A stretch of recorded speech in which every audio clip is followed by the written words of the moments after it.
Evolution is the process by which organisms adapt to a changing environment. It's the connection that allows us to even begin thinking of what the foundation from which all life derives is. Though most people think of evolution as having a direction with an end goal, as a one-way street that allows organisms to improve, similar to the way that Pokemon evolve. For example, Charmander evolves into Charmeleon, then Charmeleon into Charizard, and before you know it, we've gone from a salamander to a dragon. But that's not how it works in reality. It's more like how Totodile evolves into Croconaw, and Croconaw into Feraligatr. Much less drastic, but even this is still a reach. In the grand scheme of things, it's more like a river that unfurls with its surroundings rather than forcing its way through. It's adaptive more than it is progressive, more gradual than it is sudden, and is evident in natural selection. It isn't just a step-by-step process, and that could be observed across the multiple generations of varying organisms that have called our planet home. Moreover, there are plenty of common characteristics that can be observed across the entirety of the animal kingdom, even in organisms that have evolved millions of years from their ancient common ancestors. So with all that said, my name is Alex, and today we'll break down the phenomenon known as convergent evolution.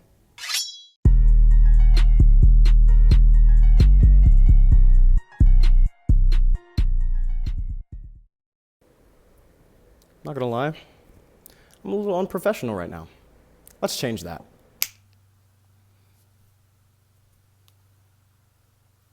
Now this is more like it. So what exactly is convergent evolution? While searching for the definition, I came across a little problem. The definitions given on the internet often state that it occurs only with unrelated species. This is an issue because it goes against the theory of universal common ancestry. Suggested by Charles Darwin, the theory states that all animals that exist today share a common genetic heritage, each being a genealogical descendant of a species from the very distant past, and thus is the reason I'm coining this definition. Convergent evolution is the independent evolution of similar features or behaviors in different distantly related species, due to similar circumstances that arise in their respective environments. Though many animals are found to have common ancestors from millions of years ago and are only linked via these prehistoric relatives, which leads us to our first example of convergent evolution. Hummingbirds are some of America's most recognizable birds, notable for their role in pollination. But what most people don't know is that they aren't the only birds on the planet that consume nectar. Across the Atlantic Ocean, there's an entirely different species of bird that also fills the same role in its ecosystem. Sunbirds are often referred to as the hummingbirds of Africa and Asia's tropical regions, and this is a fair comparison because of how similar they are to each other. Though what sets them apart is the birds they are closely related to. Sunbirds are more closely related to crows, and hummingbirds broke away from swifts around 42 million years ago.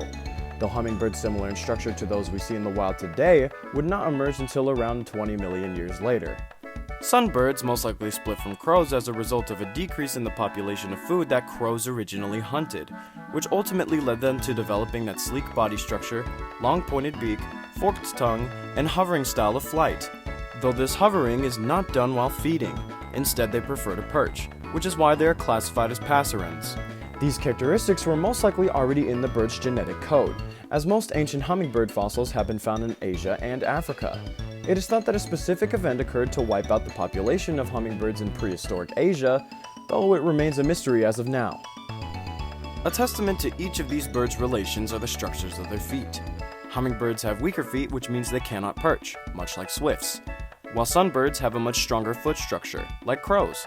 Hence why hummingbirds belong to the apodiform family instead of also being passerines. Some other key differences between the two would be their physical sizes, those sizes in relation to gender, lifespans, and their nests. Sunbirds are typically a little bit larger than their counterparts in the Americas, averaging from 9 to 15 centimeters, while hummingbirds are only 7.5 to 13 centimeters. Male sunbirds are often larger than females, while the inverse is true for hummingbirds. Sunbirds also typically live longer than hummingbirds do, averaging about 7 years compared to the hummingbird average of 5. Last of all, sunbird nests are pouches that hang from the branches of trees, while hummingbird nests are cup-shaped and go on the top of branches. Both birds, however, commonly feed on the nectar from wildflowers like fuchsia, columbine, trumpet honeysuckle, cardinal flowers, and lupine, that all share the characteristics of lack of fragrance and diluted nectar. Sunbirds and hummingbirds both happen to be animals that rely on nectar for food, called nectarivores, and both have adapted to have digestive systems that can properly break it down to benefit from its nutritional contents. Their closest common ancestor is far into the distant past, and is one that they share with every other bird species, namely theropod dinosaurs like the dromaeosaur or oviraptors. This begs the question of whether or not two animals with similar adaptations have to come from the same class in the animal kingdom. Which brings us to our next example. In the dense rainforests of Central and South America, there are a plethora of different organisms that one could potentially run into. Through the sounds of the croaking of frogs, clicking of bats, and mammals scurrying around in the leaves, you'll hear the buzz of a wasp that ranks near the top of the Schmidt sting pain index. Polistes carnifex, better known as the executioner wasp, is feared around the world for how painful its sting is. Its venom is a mix of chemicals that come together to form a neurotoxin that immediately reacts with the victim's skin. Neurotoxins are chemicals that directly attack an organism's nervous system, so the only symptoms of this toxin would be excruciating pain and the skin around the area swelling and aching later on, so long as you aren't allergic to the venom. In the case of the next animal, however, you have much more to worry about. Australia is most commonly known for its rich diversity of wildlife that spans across its land and the oceans that surround it, much of which have the potential to knock you off of next year's global census, and this is especially true with the geographic cone snail. The geographic cone snail, or cigarette snail, is a colorful yet deadly species of sea snail that lives in the Indo-Pacific Ocean off the coast of northern Australia. They typically reside in coral reefs and are considered to be predatory creatures, delivering a potent venom from a needle-like radula that extends out of its proboscis. Its venom is a chronotoxin, and is a mix of over 100 peptides formed from the bond of 10 to 30 amino acids. A peptide is a short chain of 2 to 50 amino acids held together by covalent chemical bonds. These are commonly used to build muscle artificially, seeing much use in steroids. Though the use of the geographic cone snail's venom couldn't be further from increasing strength. The toxin itself is so deadly that some say you only have enough time to smoke a cigarette before your name is added to a large row of headstones at your local cemetery. The venom works to paralyze prey first, then kill, and humans are not exempt from this. It's said that even a few microliters of the venom is enough to kill 10 humans, which is a drastic difference compared to the executioner wasp. So both organisms described have the characteristic of delivering venom through hypodermic needle-like stingers, but how exactly did each organism develop that trait? The answer, again, lies within paleontology, fossil records, and much speculation. Around 247 million years ago, the first ever wasp evolved from an ancient species of sawfly, developing a stinger, but not quite for the same use as we see it today. These stingers doubled as the insect's ovipositors, tubular structures attached to the abdomen of an insect from which they lay their eggs. The larvae hatched from the eggs originally ate plants, but with this advancement of hypodermic needle-like structures as the ovipositor, the wasps evolved to become parasitic, and could inject their eggs into the bodies of other insects for the larvae to feed and grow. It is believed that modern-day wasps would branch off from these parasitoids who originally had a gland in their ovipositors that would secrete a cocktail of enzymes and other compounds that prepare the tissue around the egg or produce glue to attach the egg. It is theorized that these glands evolved to produce venom instead of those enzymes at some point, possibly due to adaptations made by their prey such as thicker, more durable exoskeletons or faster flight. On the other hand, the geographic cone snail is much easier to describe. Its hypodermic harpoon-like radula is the result of a predator being too slow to catch its food.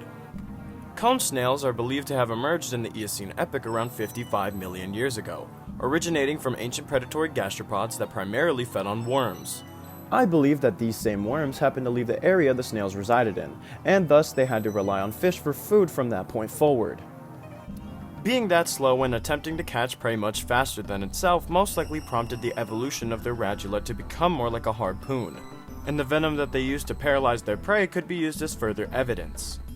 Their venom glands don't actually develop completely until they are out of the larvae stage of their lives, and is formed from a secondary digestive tract that they have only during these early stages.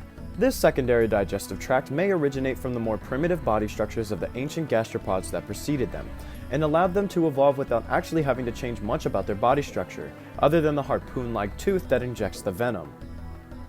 In two drastically different environments, both of these organisms evolved to fit the niche of hunting new, faster prey, and made getting food far easier for themselves via the use of stingers that immobilize their prey with venom.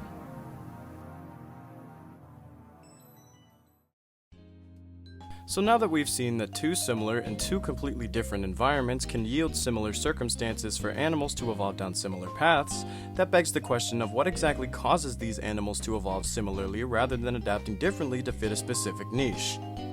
The answer of this question is found rooted within genetic drift. Genetic drift is the increase or decrease of the frequency of alleles, genetic variations, in a given population. Unlike natural selection, it is extremely rare and occurs by random chance, and determines what alleles will stay present and which ones die out. This might actually be helped by natural selection as well. Natural selection can determine what traits could potentially result from a change in the environment, and genetic drift may narrow those traits down to a few based on how other organisms have also adapted to similar changes.